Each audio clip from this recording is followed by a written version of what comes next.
21వ వచనం.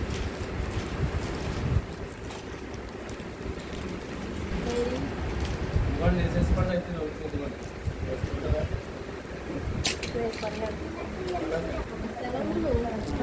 శవమును పాతి పెట్టుచు సైన్యములకు భయపడి ఆ శవమును ఎలీషా యొక్క సమాధిలో ఉంచగా దింపిన ఆ శవము ఎలీషా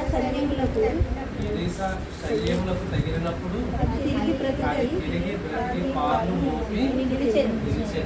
దేవునికి స్తోత్రం. హల్లెలూయా. కాబట్టి ఎలీషా ఎవరంటే దేవుని ద్వారా ఏర్పాటు చేసుకున్నటువంటి ఒక ప్రవక్తలలో ఆయన ఒకరు, పెద్ద ప్రవక్తలలో ఆయన ఒకరు. ఆ కాలంలో ఏలియా గారి కానీ ఎలీషా గారి కానీ వీరందరి యొక్క జీవితాన్ని మనం చూసినప్పుడు ప్రియులారా వారి ద్వారా యెహోవా దేవుడు చాలా గొప్ప కార్యాలన్నింటినీ కూడా జరిగించినటువంటి వాడిగా ఉన్నాడు. కాబట్టి మరి ఇక్కడ ఉన్నటువంటి యొక్క విషయాన్ని మనం చూసినప్పుడు సరే మరి నాకంటే ముందుగా సునీత గారు వాక్యం చెప్పారు. ఏం చెప్పారండి సునీత గారు?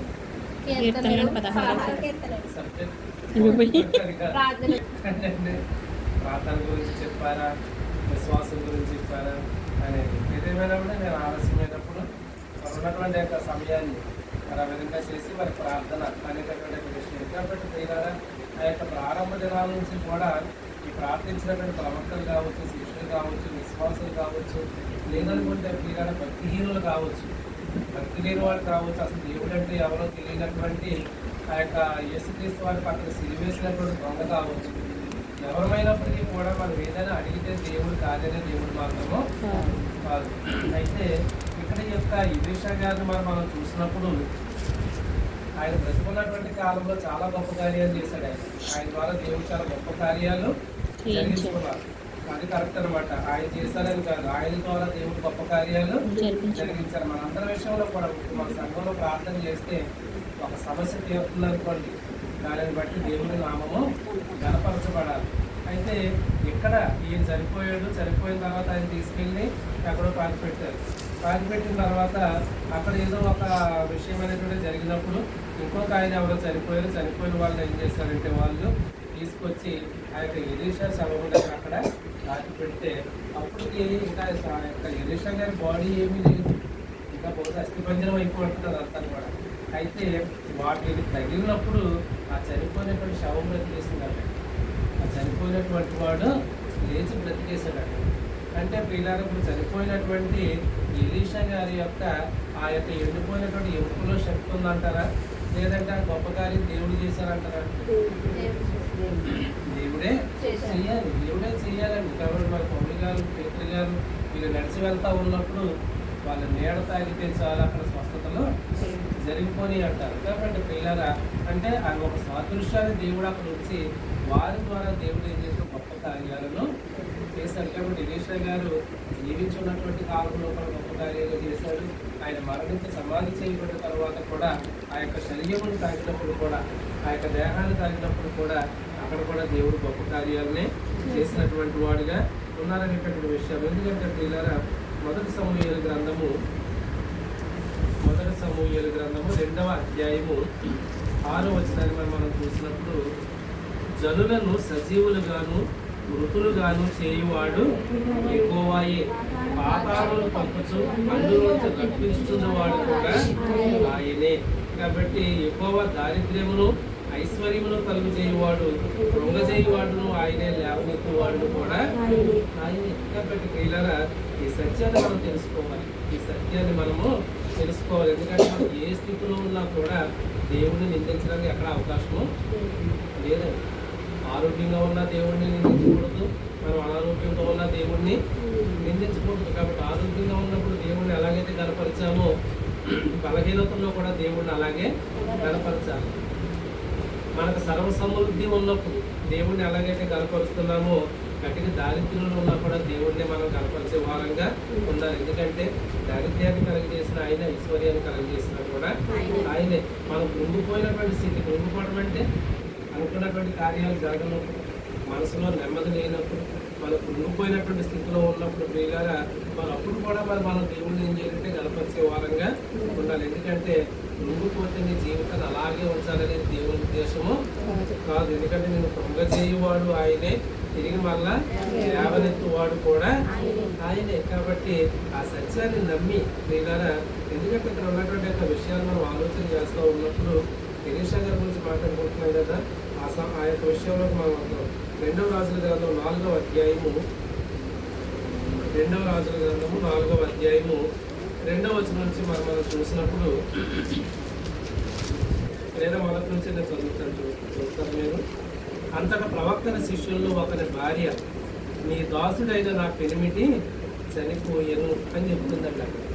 కాబట్టి అంటే ఈ యొక్క ఎలీషా గారి శిష్యులు కావచ్చు, ఆయనతో కలిసినటువంటి ప్రవక్తలు కావచ్చు, అందులో ఒక ఆయన చనిపోతే ఆయన భార్య వచ్చి చెప్తుంది, అతను యెహోవా యందు భక్తి గల వాడై ఉండేనని నీకు తెలిసే ఉన్నది. ఇప్పుడు అప్పుల వారు నా 2 కుమారులు తనకు దాసులుగా ఉండుటగా వారిని పట్టుకొని పోవుటకు వచ్చి ఉన్నాడని ఎలీషాకు పెట్టగా. కాబట్టి ఇదిగో నీకులాగే దేవుని కోసం తిరిగాడు, నీకులాగే ఇక విధానాల్లో మరి ఉన్నటువంటి వాడుగా నా భర్త ఉన్నాడు. ఆయన చనిపోయిన తర్వాత మరి ఆయన కొన్ని అప్పులైతే చేసి చనిపోయాడు. కాబట్టి ఆ అప్పులైతే నేను ఇప్పుడు తీర్చలేకపోతున్నాను. కాబట్టి అప్పులు తీర్చడం కోసం అతను అప్పు ఇచ్చిన వాడు వచ్చి నా 2 కొడుకుల్ని పట్టుకెళ్ళిపోతాను అంటున్నాడు. కాబట్టి పిల్లలకి ఉన్నటువంటి విషయంలో యాజకుడు అనేటటువంటి వాడు అప్పులు చేయవచ్చా, అప్పులు అయిపోవచ్చా? ఇలాంటి పాస్టర్లు అప్పు అయిపోవచ్చా? అవ్వకూడదు. మరి అప్పులు ఉన్న పాస్టర్లు లేదా? ఉన్నారే. అప్పుల్లో ఉన్నటువంటి పాస్టర్లు ఎందుకు లేరని 3 మంది ఉన్నారు. అందరూ ఐశ్వర్యంతో ఉన్న వాళ్ళే లేదు. కానీ మరి ఇక్కడ మన సేవకులు అప్పులు చేయొచ్చు. ఇది ప్రవక్తలో ఒకడే కదా, ప్రవక్తల శిష్యులు కదా.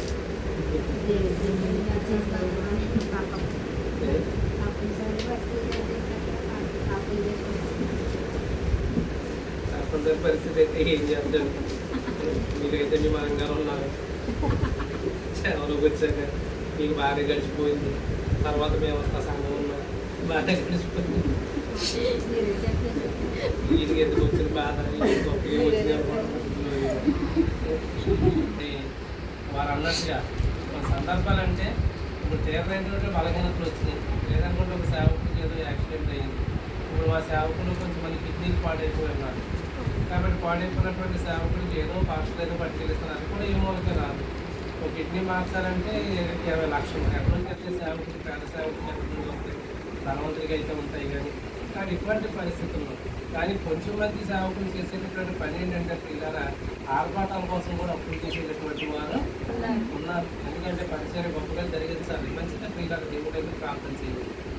దేవుడి దగ్గర ప్రార్థన చేయాలి. మనకి ఎంతో స్థితి ఉన్నదో అంతమట్టుగా మనం ఏం చేయాలంటే ఆయనకి అలంకరణలు కానీ కార్యక్రమాలు కానీ మనం అంతవరకే చేసేవారుగా ఉండాలి. కానీ కొంచెం మంది విషయాలను చూసినప్పుడు ఆ యొక్క అప్పులు కూడా చేసి చాలా కార్యక్రమాలు చేసేటటువంటి వాళ్ళు చాలామంది ఉన్నారు. ఎందుకంటే పిల్లలు దేవుని ఇచ్చినటువంటి స్థితిలోనే మనం ఏం చేయడం, సంతృప్తి కలిగి దేవునితో ఉండే వారంగా ఉండాలి. కాబట్టి సేవకులనే కాదు కానీ విశ్వాసం కూడా సాధ్యమైనంత వరకు అప్పుల వైపు అయితే చూడకూడదు అనమాట. కానీ కొన్ని పరిస్థితులు అలా ఉంటాయి. పరిస్థితులు ఎదురైనప్పుడు తప్పించుకోవడం ఎవరికారమో కూడా కాదు. అయితే ఇక్కడ ఏమన్నదంటే వచ్చి మళ్ళా ఒక ప్రవక్త దగ్గర మొరపెడితే అప్పుడు 2వ వచనం ఏమన్నాడండి? ఎలీషా, నా వలన నీకేమి కావలేను. కాబట్టి ప్రియులారా, దేవుని సేవకులు అడిగేటటువంటి మాట ఇదే. కాబట్టి ఒక ప్రార్థన అవసరం మీరు అడిగారు అనుకోండి, ఏదో కష్టంలో ఉన్నటువంటి వ్యక్తి దగ్గరికి వెళ్ళినప్పుడు మీ వల్ల నాకు ఏమొస్తుందని అనకూడదంట. రేపు పొద్దున సేవలకు మనం వచ్చిన సంఘమైనా కానీ మన వల్ల వాళ్ళకి ఏమి రావాలి అనేటటువంటిది సేవకుడి యొక్క ఉద్దేశమై ఉండాలి. అయితే ఎలీషా, నా వల్ల నీకేమి కావచ్చు, నీ ఇంటిలో ఏమి ఉన్నదో అది నాకు అందుకు ఆమె, నీ దాసురాలనైన నా ఇంటిలో నూనె కొండ ఒకటి ఉన్నది, అది తప్ప మరేది. కాబట్టి ప్రియులారా, మనం ఆలోచన చేస్తూ ఉన్నప్పుడు ఈ యొక్క యోహాను సువార్తలో కూడా మనం చూసినప్పుడు యోహాను సువార్త 14వ అధ్యాయంలో వాళ్ళిద్దరూ యేసుక్రీస్తు వారి శిష్యులు ఎవరంటే యోహాను, పేతురు, యోహాన్లు కదా వెళ్తూ ఉంటారు. చూడండి యోహాను సువార్త 14.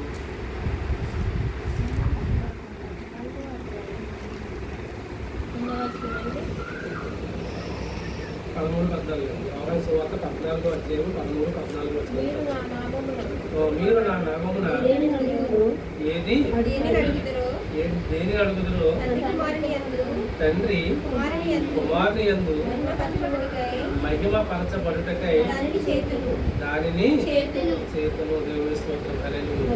కాబట్టి ప్రియులని అప్పుల భారం తీర్చిన, లేదనుకుంటే మంచాలు పడినటువంటి పరిస్థితుల్లో లేవనెత్తిన, చనిపోయినటువంటి వాడిని తిరిగి లేపిన, ఇదంతా కూడా ఎవరి మహిమాత్రమంటండి? దేవుని యొక్క నామ మహిమాత్రం. దేవుడు ఏ కార్యమైనా చేయగలడు. ఈ యొక్క వివరాల విషయంలో కావచ్చు, లేదా నిన్న చనిపోయి పాతిపెట్టినటువంటి యొక్క వ్యక్తి విషయంలో కావచ్చు, లేదనుకుంటే కష్టాలు ఉన్నటువంటి మన విషయాల్లో కావచ్చు, ఏది అడిగినప్పటికీ కూడా అదంతా కూడా దేవునికి ఇష్టం. అందుకే ఇక్కడ యోహాను అంటాడు, మీ పేరు నా పేరుని మీరు తండ్రిని ఏమైతే అడుగుతారో అవన్నీ కూడా తండ్రి మీకు ఇస్తాడని చెప్పేసి అక్కడ. అయితే అదంతా దేని వరకు? దేవుని నామము గణపరచబడాలి, కీర్తించబడాలి. అతడు నీవు బయటకు పోయి నీ ఇరుగు పొరుగు వారి యొక్క నుండి దొరికి కలిగిన వట్టి పాత్రలన్నింటినీ ఇరుగు ఇచ్చుకోను. అప్పుడు నీవు నీ ఇంటిలోనికి వచ్చి నీవును నీ కుమారులు లోపల నుండి తలుపు మూసి దేవుడు మహిమ కలుగును గాక. ఈ యొక్క విషయాన్ని మనం ఆలోచన చేస్తూ ఉన్నప్పుడు పిల్లరా, అక్కడ ఉన్నటువంటి యొక్క విషయాన్ని మనం ఆలోచన చేస్తే అక్కడ దేవుడు చెప్తున్నటువంటి మాట, లేదనుకుంటే ఆ యొక్క ఎలీషా ద్వారా దేవుడు మాట్లాడిస్తున్నటువంటి యొక్క మాట ఏంటంటే పిల్లలు, అక్కడ వాళ్ళు ఏమంటారంటే, మీరు పక్కింటికి వెళ్ళండి, అక్కడ వెళ్ళి ఖాళీ పాత్రలన్నీ తెచ్చుకోండి, తెచ్చుకుని ఏమన్నాడంటే నువ్వు మీ కొడుకులు మీ ఇంట్లో లోపలికి వెళ్ళిపోయి ఏమైనా కడుపు మూసి ఆ పాత్రలన్నింటిలో నూనె పోసి నిండినవి ఒక్కట్లో ఉంచి మరి ఆమెతో సెలవిగా. కాబట్టి మరి ఎలీషా గారు అక్కడ దేవుని నామాన్ని కనపరచాలంటే, లేదా తనను తాను గొప్ప చేసుకోవాలంటే అక్కడ ఏం చెప్తారండి? జనాలందరూ చూడాలని కొండలాగా ఎట్టు బయట అందరికీ పట్టుకురమ్మని చెప్పి పట్టుకొచ్చిన కొండ కూడా అక్కడ వచ్చిందని చెప్పి ఇప్పుడు ఇంటికి వచ్చాను కొట్టడానికి వచ్చిన తర్వాత మా అమ్మ కొట్టమంది చెప్తే లేదా ఇల్లుగా కొట్టమన్నా కొండే పట్టుకొచ్చే తర్వాత మాకు అమ్మంటున్నాం అండి. అంటే ఇప్పుడైతే ఏం చేస్తారు? కొట్టగా మనుషులు కూడా రమ్మని తల్లిదండ్రులు మనుషుల మధ్య కనపరచబడ్డారు. కానీ ఇక్కడ దేవుడు ఆమె ఎడలు చేసినటువంటి కార్యం ఏంటంటే ఎవరో చూడాలని కాదు, కానీ దేవుని యొక్క మహిమ ఏంటో ఆ కుటుంబం తెలుసుకుంటే చాలా అనేది కనుక ఎలీషా యొక్క ఉద్దేశం కావచ్చు. అయితే తలుపు మూసి కుమారులు తెచ్చిన పాత్రలో నువ్వు నూనెను పోయమన్నప్పుడు పాత్ర నిండిన తర్వాత ఇంకా పాత్రలు తెమ్మని చెప్పాడు. కాబట్టి ఆ దైవజనుడైన అతని యొద్దకు వచ్చి ఆమె దైవజనుడ అతని యొద్దకు వచ్చే సంగతి తెలియచెప్పగా అతడు నీవు పోయి ఆ నూనె నమ్మి నీ అప్పు తీర్చి మిగిలిన దానితో నీవును నీ పిల్లలను బ్రతుకుడని ఆమెతో చెప్పాను. పిల్లల అంటే ఇందాక ఒక విషయాన్ని చెప్పాను మీకు. ఏ విషయాన్ని చెప్పానంటే, ఎలీషా గారు చనిపోయిన తర్వాత ఆయన భూస్థాపన చేసేసిన తర్వాత ఎంతో కాలం ఒక శవం తీసుకొచ్చి పక్కన పెడితేనే అది తగిలేసరికే చనిపోయి శవం బతికేస్తుంది. మరి ఎలీషా గారు బ్రతికున్నటువంటి కాలంలో చాలా గొప్ప కార్యాలు దేవుడి తండ్రి చిత్రంలో జరిగించిన వాడుగా ఉన్నప్పుడు మరి ఆయన ఆ గృహానికి వెళ్ళినప్పుడు ఇదిగో ఇంట్లో ఉన్నటువంటి పరువంతా తీరిపోవుని దాకా మాట చెప్పవచ్చు కదా. లేదనుకుంటే ఖాళీ కొండలు అన్నీ అక్కడ పెట్టేసి పోయినటువంటి యేసుక్రీస్తు వారు కూడా ఆయన ద్రాక్షారసం అయిపోయినప్పుడు అవన్నీ నీళ్ళతో నింపితే నీళ్ళన్నీ కూడా ద్రాక్షారసంగా మారిపోయినాయి. కాబట్టి 5 రొట్టెలు 2 చేపలు 5,000 మందికి పనిచేశారు కదా. కృతజ్ఞతాస్తుతులు చెల్లించి ప్రార్థన చేసి పంచుతూ ఉంటే వెళ్తానే ఉన్నాయి రొట్టెలు, ఈ యొక్క వెళ్తానే ఉన్నాయి. అయితే అటువంటి యొక్క విషయము మరి ఈయన కూడా ఇవన్నీ కష్టపడేటటువంటి పరిస్థితి కాకుండా ఒకేసారి ఈ నూనె నింపడం కంటే ఆ కొండల నిండా ధనాన్ని నింపించు కదా.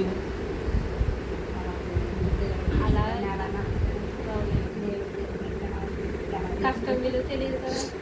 అది దేవుడని కాదు, కష్టం విలువ తెలియదు.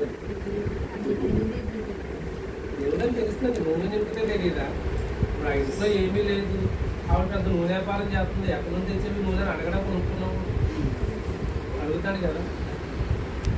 కాబట్టి ఇక్కడ ఆ యొక్క చెప్పుగా నీవు పోయి ఆ నూనె నమ్మి నీ యొక్క నువ్వు తీసుకోమన్నాడు. కాబట్టి దేవుడు మన కష్టాల నుంచి బయటపడాలంటే మన ఖాళీగా కూర్చుంటే చేస్తే మాత్రం అయిపోవాలి. నా మాట నిందని ప్రిపేర్ అవ్వాలి వచ్చేవాళ్ళు. కాబట్టి దేవుడు ఏం చేస్తాడంటే మనం కష్టపడటానికి ఒక మార్గం దేవుడు ఇస్తాడు.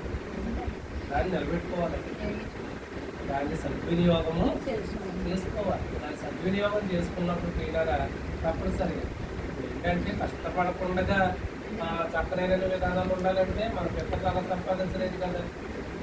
ఎన్టీఆర్ గారి లాగా లేక నరేంద్ర అంబానీ లాగా, చిరంజీవి గారి లాగా, ఇలాంటి వాళ్ళకి లాగా బాలకృష్ణ ఇలాగ మనకి లాగా సంపాదించి పెట్టుకోవడం లేదు కదా.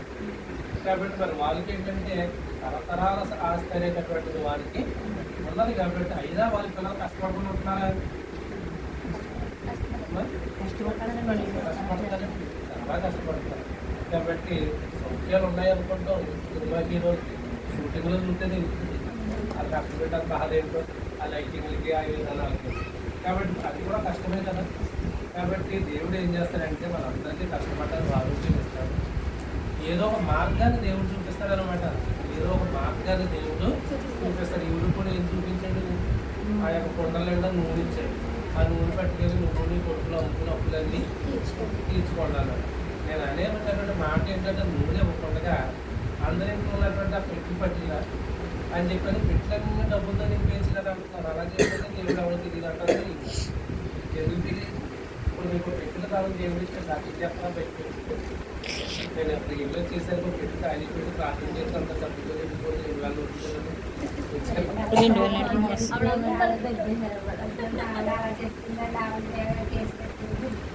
అదే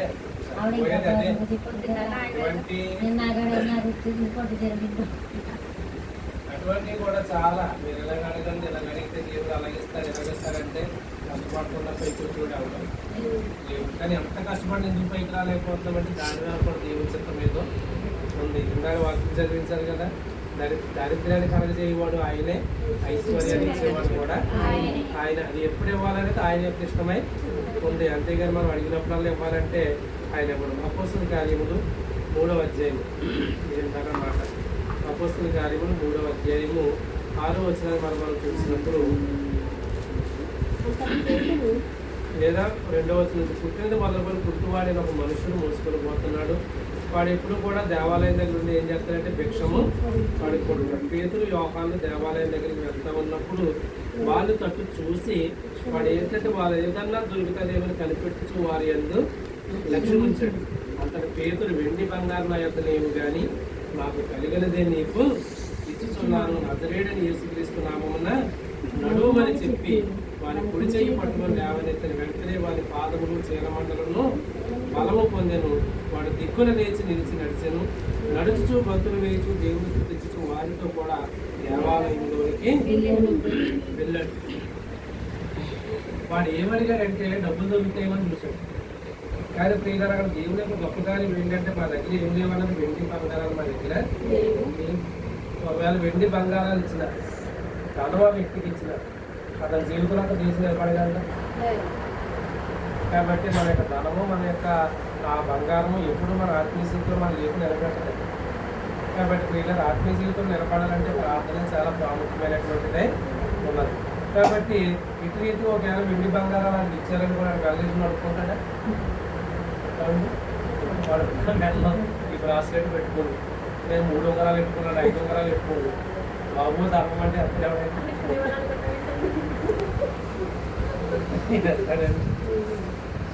ఇది కదా. కాబట్టి వీళ్ళు ఏమన్నారంటే నాకు కలిగినదే మీకు ఇస్తున్నాను, నజరేయుడైన యేసుక్రీస్తు నామమున నడవమని చెప్తారండి. నాకు కలిగినదే మీకు ఇస్తున్నారంటే దేవుని శక్తి కలిగిన వారుగా ఉన్నారు. అంతే కదండి, దేవుని శక్తి కలిగిన వారు ఉన్నారు కాబట్టి ఆ నామంలో నిన్ను స్వస్థపరుస్తారు. కాబట్టి స్వస్థపరిచిన తర్వాత వాడు తిరిగి లేచి నడిచిన తర్వాత మళ్ళీ మెట్ల మీద కూర్చొని అడుక్కుంటాడా? దాని అర్థమేంటి? మరలా దేవుడిని నేను లేపడిగా నువ్వు కూడా కష్టపడి పని చేస్తావు.